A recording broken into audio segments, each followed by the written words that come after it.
வெண்முரசு. நீர்க்கோலம் 77. வாசிப்பது சந்தீப். 76. கைகளானவன். காட்டின் கைகள் நீண்ட ஒவ்வொன்றாக அவனிடமிருந்து கழற்றி எடுத்துக் கொண்டிருந்தன. ஆடைகளை முதலில், சென்ற கால நினைவுகளை பின்னர், சூழுணர்வை, செல்திசையை, இறுதியாக தன்னுணர்வை. எத்தனை நாட்களாயின என அவன் உணரவில்லை. பசியும் துயிலும் இயல்பாக வந்து சென்றன.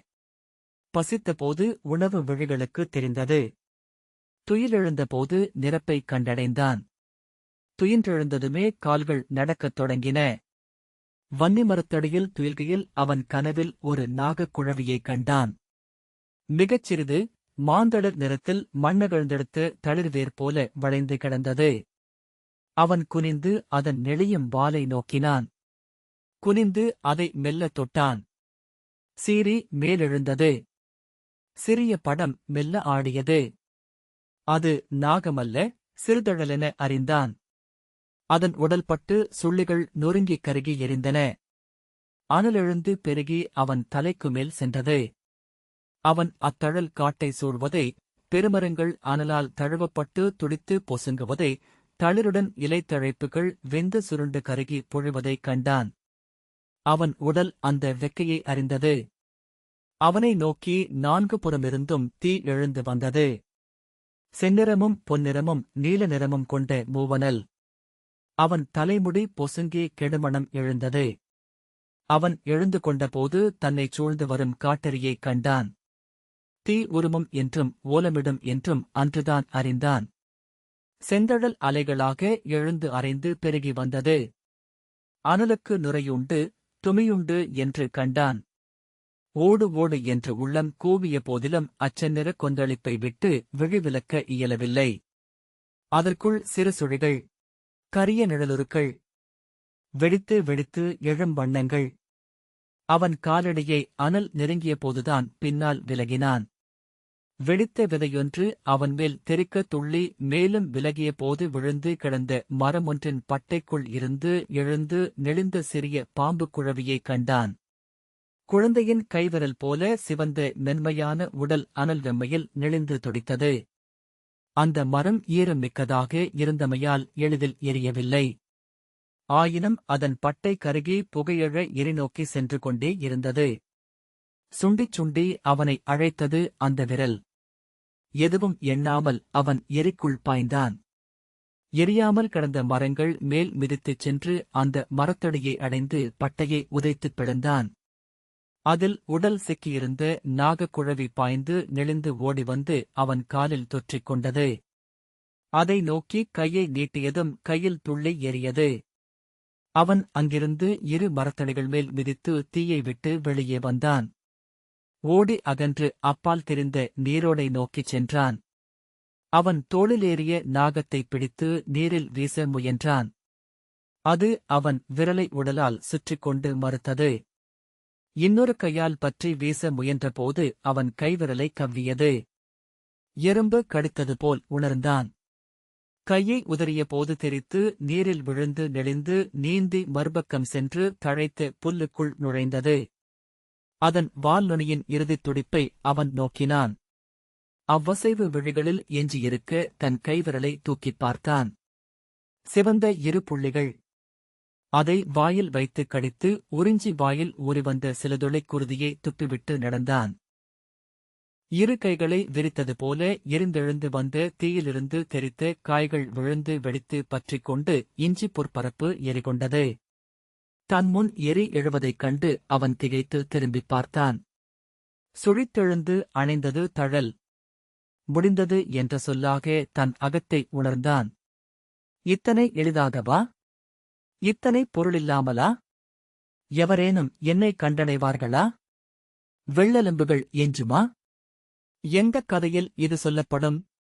கதை முடிவு அங்கே நிஷதபுரியின் அரண்மனை முற்றத்துடன் நின்றுவிடுமா?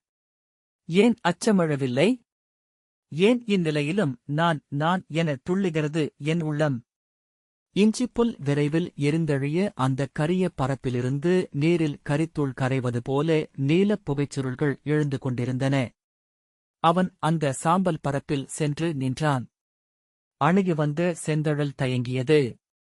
மாபெரும் பசு ஒன்றின் வாய் மேய்ந்தபடி வந்து புல் தீர்ந்துவிடக் கண்டு நின்று மேலெழுந்தது. நுரை வற்றுவது போல தீ அணைவதை அவன் கண்டான். பின்னர் அவனைச் சூழ்ந்து கரிய நிலம் புகைமூடி ஆங்காங்கே எரியும் உதிரி மரத்தடிகளுடன் விரிந்து கிடந்து மேலெழுந்த கரிச்சுருள்கள் மழையென பெய்யத் தொடங்கின. அவன் உடலில் வியர்வை வழிய அதில் கரி கரைந்து கோடுகளாக வழிந்தது. அவன் பெருமூச்சுடன் சூழ நோக்கினான். சற்றுமுன் அங்கே பேருரு கொண்டு நின்றிருந்த ஒன்று இல்லை என்றாகிவிட்டிருந்தது. சினம் ஒன்று பெருகி தணிந்தது போல. வெந்த காடு வேறொரு மணம் கொண்டிருந்தது. அந்த மணங்கள் அங்குதான் இருந்தன. காடு நீருக்கு ஒரு மணத்தை அளிக்கிறது. நெருப்புக்கு பிறிதொன்றை. ஓடையில் சுழித்துச் சென்ற நீரில் கரிப்பொடிகள் மிதந்தன. அள்ளி உண்டபோது புகைமணம் இருந்தது. காட்டுக்குள் சென்றபோது அவன் உடலெங்கும் களைப்பை உணர்ந்தான். மரத்தடி ஒன்று தெரிய அங்கே சென்று இலைப்படுக்கை அமைக்க முயலாமல் அப்படியே படுத்துக் கொண்டான். பாலாடை படிவது போல் உடல் நிலத்தில் படிந்தது. ஒவ்வொரு கூழாங்கல் மேலும் உடல் உருகி வழிந்துவிட்டதாக தோன்றியது. கை கால்கள் எடை கொண்டன. சித்தம் எடை கொண்டு அசை விழுந்தது. அவன் தன் குரட்டையொலியை தானே கேட்டான். அவனருகே கரிய பேருருவன் ஒருவன் வந்து அமர்ந்தான். அவன் நடந்து வருவதை அவன் காணவில்லை. அருகே அமர்கையில் ஓசையும் எழவில்லை. உடலுணர்வால் அவனை அறிந்து எழ முயன்றான். துயில்க, நான் சற்று ஓய்வெடுக்கிறேன் என்றான். இக்காட்டில் வாழ்பவன் நான். நீங்கள் எவரென்று அறியலாமா என்றான். நான் காட்டில் வாழ முயல்பவன் என்றான் நளன். நீங்கள் காட்டிலிருந்து வெளியேறியவர், மீள முடியாதவர் என்றான். ஆம் என்றான் நளன். நீங்கள் நிஷதபுரியின் நளன் அல்லவா? என்னை அறிவீர்களா என்றான். ஆம் என்றான் அவன். சில கணங்களுக்குப் பின் எங்கு செல்கிறீர்கள் என்றான். அறியேன். சென்று கொண்டே இருக்கிறேன். அவன் சிரித்து, இலக்கில்லாதவர்கள் எத்தனை விரைந்தாலும் எங்கும் செல்வதில்லை என்றான். ஆம் என நளன் சொன்னான். முற்றிலும் அறியாது ஒருவனிடம் நீங்கள் அனைத்தையும் சொல்லலாம் என்று நூல்கூற்று உள்ளது அரசே என்றான் கரியவன். அவன் பெருந்தோள்களை நளன் நோக்கிக் கொண்டிருந்தான். அத்தனை பெரிய தோள்கள் மானுடருக்கு அமையக்கூடுமா? அவன் கைகள் மிக நீளமானவை. இறுகிய தசைகளும் புடைத்த நரம்புகளுமாக முதுவேங்கை மரத்தி போல. சொல்லுங்கள் என்றான் கரியோன். எனக்கு நிகழ்ந்ததை நீங்கள் அறிவீர்களா என்றான் நளன். கதைகளினூடாக என்றான் அவன். எல்லா கதைகளும் மெய்யென்றே கொள்க என்றான் நளன். நான் சூதாட்டத்தில் ஏன் தோற்றேன்? நான் அறிய விழைவது அதையே. அவன் குனிந்து நளன் விழிகளை நோக்கியபடி, சூதாட்டத்தை நெடுநாட்களுக்கு முன்னரே தொடங்கிவிட்டீர்கள் நிஷாதரே என்றான். நளன் என்ன என்றான். நெடுநாட்களுக்கு முன் என்றான். நாற்களத்திற்காக குதிரைகளை அமைத்தீர்கள். பின் முதல் காய் நகர்வு. அது கலியை நீக்கி இந்திரனை முன்வைத்தது. அவன் என்ன சொல்கிறான் என நளனுக்கு புரியவில்லை. பின் அரசியின் வரவு. பின்னர் நளன் எரிச்சலுடன் போதும் என்றான். எல்லா சூதாட்டங்களும் பிறிதொரு பெருஞ்சூதாட்டத்திற்குள் நிகழ்கின்றன. ஒன்றின் நெறியை அது அமைந்திருக்கும் பிறிதின் நெறி கட்டுப்படுத்துகிறது. சூதிற்குள் சூதென்று செல்லும் 1000 பல்லாயிரம் வழக்குகள். நீங்கள் ஆடியது ஒன்றில். அதன் உச்சமென பிறிதொன்றில் நளன் புரிந்தும் புரியாமலும் கேட்டுக் கொண்டிருந்தான். சூதில் வெல்வதற்கே அனைவரும் ஆடுகிறார்கள். ஆனால் அனைவரின் ஆழங்களும் வெல்லத்தான் விழைகின்றன என்று கூற முடியாது என்றான் கரியவன். தோற்கவும் விழையக்கூடும் நாமென்றாகி நடிக்கும் நாமறியா அது. நளன் எழப்போனான். நான் விழைவதையே சொல்ல வேண்டுமா என்ன? நளன் இல்லை, நீர் என்னுடன் விளையாடுகிறீர் என்றான். ஆம் என அவன் நகைக்க அதிலிருந்த கேலி நளனை மீண்டும் படுக்க வைத்தது. நான் துயில் கொள்ள விரும்புகிறேன் என்றான். நன்று என அவன் சொன்னான். நளன் கண்களை மூடிக்கொண்டான். ஆனால் அவன் அருகே இருக்கும் உணர்வு நோக்காதானதும் பெரிதாகியது. எதை அஞ்சி தப்பி ஓடுகிறோமோ அதை வெல்ல எளிய வழி ஒன்றே. அதை நோக்கி திரும்புவது. அதுவாவது அதில் திளைப்பது. நளன் விழி திறந்து சினத்துடன், என்ன உளறுகிறாய் என்றான். எதிலும் முடிவிலாது திளைக்கவியலாது என்பதனால் அதை கடந்தாக வேண்டும். அதன்பின் அது இல்லை. நளன், என்ன சொல்கிறாய் என்றான். இதோ இது என்னவென்று தெரிகிறதா? நளன் அதை பார்த்தான். வெண்ணிறப் பட்டாடை, பொன்னூல்களால் கரைப்பின்னல் செய்யப்பட்டிருந்தது. அன்னங்கள் ஒன்றுடன் ஒன்று கழுத்து பிணைத்து மாலை என்றாகியிருந்தது. மேலும் விழிகூர்ந்தபோது அன்னங்களின் தூவிகள் அனைத்துமே மிகச்சிறிய அன்னங்களால் ஆனதென்று தெரிந்தது. அவன் அதை நினைவுகூர்ந்தான். இது என்னுடையது. நான் மணிமுடி சூடிக் கொண்டபோது பீதர் நாட்டு வணிகக் குழு ஒன்றால் அளிக்கப்பட்டது. அவன், ஆம், விலை மதிப்பற்றது. அன்று இதைக் கண்டு பெருவிழைவு கொண்டீர்கள். ஆனால் இதை அணியத் தோன்றவில்லை. உங்கள் கருவூலத்தில் கொண்டு வைக்க ஆணையிட்டீர்கள் என்றான். நளன் ஆம் என்றான். அதன்பின் இதை மறந்துவிட்டீர்கள். நளன் தலையசைத்தான். ஆனால் ஒருமுறை இது கனவில் வந்தது. நளன், இதெல்லாம் எப்படி தெரியும் உங்களுக்கு என்றான். இதோ உங்கள் உள்ளத்திலிருந்தே படித்தருகிறேன். நளன், நீர் மானுடரல்ல என்றான். கந்தர்வர், யக்ஷர், தேவர். ஆம். கரியவன் நகைத்து, நாகனாக இருக்கக்கூடாதா என்றான். அவன் கண்களைப் பார்த்து நளன் திடுக்கிட்டான். ஆம் என்றான். இது உங்கள் கனவில் வந்த நாள் எது எனத் தெரிகிறதா? அவன் விழிகள் நாக விழிகளாக நிலை கொண்டிருந்தன. ஆம் என்றான். அவள் சத்ராஜித் ஆகஸ்ட் முடிசூட முடிவெடுத்த நாள். வெண்புறவி நகர் மீண்ட அன்றிரவு நளன் அவன் விழிகளை நோக்கிக் கொண்டிருந்தான். இதை இந்தப் பொந்தில் வைக்கிறேன் என்று அவன் அந்த வெண்பட்டை ஒரு தோல்பையால் பொதிந்து அவர்கள் படுத்திருந்த நெடுமரத்தின் பொந்தில் கொண்டு சென்று வைத்தான். இங்கிருக்கிறது இது என்றான். இது எப்படி உங்கள் கையில் கிடைத்தது என்றான் நளன். திடுக்கிட்டவனாக விழிப்படைந்தான். அவன் உடல் நடுங்கிக் கொண்டிருந்தது. எழுந்து அமர்ந்தபோது தன் உடல் காந்துவதை உணர்ந்தான். உதடுகள் உலர்ந்து ஒட்டியிருந்தன. கண்கள் கனன்று நீர் வழிந்தது. எழுந்து நிற்க முயன்றபோது உடல் ஒரு பக்கமாக சரிந்தது. மரத்தைப் பற்றிக் கொண்டு நிலை கொண்டான். கண்களை மூடியபோது நிலம் நழுவ திசை சுழல காலமின்மையில் இருந்தான். மீண்டும் விழி திறந்தபோது வியர்வை பூத்திருந்தது. விடாயை உணர்ந்தான். ஓரவழியில் ஏதோ தெரிய திகைத்து தன் கைகளை தூக்கிப் பார்த்தான். அவை குழந்தை கைகள் போல மெத்தென்று வீங்கியிருந்தன. விரல்கள் உருண்டு மேல்கையில் குழிகளுடன் மணிக்கட்டுகளில் மடிப்பு வளையங்களுடன். கால்களும் வீங்கி பன்றிக்குட்டிகள் போலிருந்தன. சுட்டு விரலை தூக்கி நோக்கினான். அந்த நாகம் கடித்த தழும்பு இரு கரிய புள்ளிகளாக தெரிந்தது. அருகே எங்காவது மானுடர் இருப்பார்களா என்ற எண்ணமே அவனுக்கு முதலில் வந்தது. அவ்வெண்ணம் வந்ததுமே விழிகள் அதற்கான தடயங்களை கண்டடைந்தன. அங்கே எங்கோ நீரோடையின் ஓசை கேட்டது. அது ஆற்றைத்தான் சென்றடையும். ஆற்றிலிருந்து கரையேறும் பாதைகள் இல்லாமலிருக்காது. அவன் திரும்பிய போது அந்த மரப்பொந்தை பார்த்தான். ஒரு கணம் அசையாமல் நின்றான். பின்னர் அதை அணுகி உள்ளே நோக்கினான். உள்ளே மாந்தோல் பொதி ஒன்று கிடந்தது. அதை உள்ளே போட்டு நெடுங்காலமாகியிருந்தமையால் சருகுகள் விழுந்து மட்கி மூடி சிலந்தி வலை அடர்ந்து பரவி எளிதில் என்னவென்று தெரியவில்லை. கனவில் அதை பார்த்திருக்கவில்லை என்றால் அதை அடையாளம் கண்டிருக்க முடியாது. இல்லை, நான் முன்னரே கண்டுவிட்டேன், ஆகவேதான் கனவு. அவன் உள்ளே கைவிட்டு அதை எடுக்கப் போய்ப்பின் ஒரு கணம் தயங்கி சுற்றிலும் பார்த்தான். அங்கே கிடந்த ஒரு குச்சியை எடுத்துக் கொண்டு வந்து உள்ளே விட்டு சுழற்றினான். சீறியபடி அரசநாகம் ஒன்று பத்தி விரித்தது. அவன் திடுக்கிட்டு பின்வாங்கி பின் குச்சியால் அதன் முன் தட்டினான். அது மூச்சொலிக்க சினந்து அக்குச்சியை இருமுறை கொத்தியது.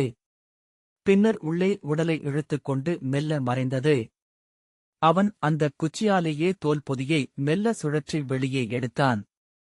அரசனாகம் உண்டு எஞ்சிய எலும்புகளும் மட்கிய இறகுகளும் பலவகையான சருகுச் செத்தைகளுமாக அந்தப் பொதி வந்து நிலத்தில் விழுந்தது. கழியால் அதை தட்டித் தட்டி அதிலிருந்த சிற்றுயிர்களை விலக்கினான். கழியாலேயே அதை எடுத்து அருகே கொண்டு வந்து பிரித்து நோக்கினான். வெண்பட்டு. விரித்துப் பார்த்தான். அன்னப்பறவை மாலை கொண்ட அணிக்கரை. அதை உதறி மடித்து மீண்டும் அந்த பொதியில் வைத்து கட்டி எடுத்துக் கொண்டான். ஒவ்வொரு அடிக்கும் அவன் உடல் தள்ளாடியது. புற்களையும் புதர்களையும் கடந்து மரங்களை பற்றுக்கோடாக பிடித்துக் கொண்டு நின்று இளைப்பாரி ஓடையை சென்றடைந்தான். அங்கே சேற்றில் பாதி புதைந்தபடி மட்கிய ஆடை அணிந்த எலும்புக்கூடு ஒன்று கிடந்தது. கால்களில் இரும்புத் தண்டையும் கைகளில் இரும்பு வளையும் அணிந்திருந்தது. அருகே சேற்றில் அதன் தலைப்பாகை கிடந்தது. சேற்றில் மூழ்கிய வாளுரை. அவன் அதை நோக்கிய பின் நீருள் இறங்கி நீர்வழியாகவே சென்றான். நீரோடை மேலும் பெரிய ஓடை ஒன்றை சென்றடைந்தது. அன்று உச்சிப்பொழுதுக்குள் அவன் காட்டாறொன்றை அடைந்தான். அதன் கரை வழியாக நடந்து சென்றபோது குடைவுப் படகு ஒன்று ஒரு மரத்தில் கட்டப்பட்டிருப்பதைக் கண்டான். அது வரைக்கும் செல்ல தன் உடலில் எஞ்சிய சித்தத்தை துளித்துளியாக செலவழித்தான். அது மிகத் தொலைவில் நீரிலாடிக் கொண்டே இருந்தது. காட்டில் மூலிகை தேடி வந்த மருத்துவரான அர்ச்சர் நலனை கண்டடைந்தார். அவன் நஞ்சு முழுத்து உடல் வீங்கி கடும் காய்ச்சலில் நினைவிழந்திருந்தான். அவர் அவனை படகிலேற்றி காடோரம் அமைந்த தன் ஆய்வுக்குடிலுக்கு கொண்டு வந்தார். அங்கே 48 மாணவர்களும் 100 நோயாளிகளும் அவருடன் இருந்தனர். 18 நாள் நலன் அவருடைய ஆதுர சாலையில் நினைவில்லாமல் படுத்துக் கிடந்தான். அவன் சொன்ன ஓரிரு சொற்களிலிருந்தே அவன் யாரென்று புரிந்து கொண்டார். அவனை தனிக்குடிலில் எவரும் அறியாது வைத்து மருத்துவம் செய்தார். அர்ச்சர் தென்னகத்துக்குச் சென்று முக்கடல் முனையருகே ஓங்கி நின்றிருக்கும் மகேந்திர மலையில் அமர்ந்த அகத்தியர் மரபைச் சேர்ந்த சித்தரான குரகரிடம் மருத்துவமுறை கற்றவர். அவர் அவனுக்கு சாதலிங்கம், மனோசிலை, ருத்ரகாந்தம், எரிகாரம், கந்தகம், பூரம், வெள்ளை பாஷாணம், கௌரி பாஷாணம், தொட்டி பாஷாணம் ஆகியவை கலந்து புடமிட்டு எடுக்கப்பட்ட நவபாஷாண மருந்தை ஊசி முனையால் தொட்டு நாவிலோடைய நரம்பில் குத்தி உடலில் செலுத்தினார். 9 நச்சுக்கள் பழகிய யானைகள் காட்டு யானையை என நாக நஞ்சை சூழ்ந்து கொண்டன. அவை அந்நச்சை அவன் உட்குலைகளில் இருந்தும் குடலில் இருந்தும் துரத்தி ஒதுக்கி தோலிலும் தசைகளிலும் கொண்டு சென்று ஒடுக்கி வைத்தன. அந்தப் போரில் அவன் உடல் கடும் சுரம் கொண்டது. ஆகவே அவனை ஆதரசாலைக்கு அருகே ஓடிய சிற்றோடைக்குள் உடல் அமிழும்படி வைத்தனர்.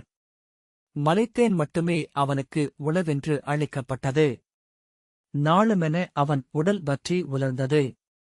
முகம் உருகி வடிவிழந்தது. தோல் வெந்துபின் உரிந்து உலர்ந்த சருகு போல் ஆகியது. 18 நாட்களுக்குப் பின் அவன் விழித்துக் கொண்டபோது அவனருகே அமர்ந்த அர்ச்சர் அவன் கைகளைப் பிடித்துக் கொண்டு விழிகளை நோக்கி தணிந்த குரலில், நீங்கள் இதுவரை நீங்களென எண்ணிய உடலை இழந்துவிட்டீர்கள். இப்போதிருப்பது பிறிதொரு தோற்றம். உங்கள் உள்ளம் அதை உணர்ந்து தெளிந்தபின் நீரில் ஒரு நோக்குங்கள். இனி இதுவே நான் என எண்ணிக்கொள்ளுங்கள். அதை உள்ளம் ஏற்கச் செய்யுங்கள் என்றார். மிக எளிது அது. மானுட உடல் ஒவ்வொரு நாளும் உருமாறிக் கொண்டுதான் இருக்கிறது. அத்தனை மாற்றத்தையும் மானுடர் ஏற்றுக்கொள்ளத்தான் செய்கிறார்கள். ஏனென்றால் அனைவருக்கும் அவரவர் உடல் இனிதானது. இவ்வுடலையும் நீங்கள் விரும்பத் தொடங்குவீர்கள். இன்னும் சில காலம் கடக்கையில் இம்முகத்தை ஆடியில் நோக்கி நோக்கி மகிழவும் கூடும் என்றார் அர்ச்சர். இது ஏன் இவ்வாறு அமைந்தது என்று எண்ணினேன். ஊழ்விடைகள் அற்றது. ஆனால் இதற்கென உங்கள் ஆழத்தில் நீங்கள் விழைந்திருக்கவும் கூடும் என்றும் பட்டது. அவ்வண்ணமெனில் இந்த அரங்கிலும் ஆடுங்கள். இதைக் கடந்து எழுங்கள். இறை துணை நிற்கட்டும் என்றார் அர்ச்சர். நளன் கை கூப்பி, எவ்வண்ணமாயினும் உயிருடன் எழுகிறேன். அதன் பொருட்டு நான் கடன்பட்டுள்ளேன் மருத்துவரே என்றான். நோய் வருவது உடலுக்கு மட்டும் அல்ல, அந்நஞ்சு உங்களுள் வாழும் கலியிருளையே பற்றியதென்றால் அது அருமருந்தென்றே பொருள் என்றார் அர்ச்சர். அவ்வாறே ஆகட்டும் என்றான் நளன். 41ஆம் நாள் பிறிதொருவனாக நளன் எழுந்தான். உடல் சிறுத்து சிறுவனைப் போல் ஆகிவிட்டிருந்தான். கால்கள் இரு பக்கமும் வளைந்திருந்தமையால் மேலும் உயரம் குறைந்தான். வளைந்த கைகளை வீசி நண்டு போல நடந்தான். குறுகிய தொண்டையிலிருந்து கிளிக்குரல் எழுந்தது. முதலில் அவன் உணர்ந்தது தன் உடலின் எடையின்மையை. அதுவரை சுமந்திருந்து உடலின் எடைக்கு பழகிவிட்டிருந்த உள்ளம் அதை பெரும் விடுதலை என கொண்டாடியது. விட்டில் போல தாவினான். தொற்றிக் கொண்டான். பற்றி மேலேறினான். அந்த விடுதலை அவன் விழிகளிலும் சிரிப்பிலும் வெளிப்பட்டது. எப்போதும் சிரித்துக் கொண்டிருக்கும் குள்ளனை அங்கிருந்தோர் அனைவரும் விரும்பினர். அவர்கள் அவன் சிற்றுருவால் அவனை சிறுவனென்று நடத்தினர். அவர்களால் அவனும் சிறுவனென்று தன்னை உருவகித்துக் கொண்டான். சிறுவர்களுக்குரிய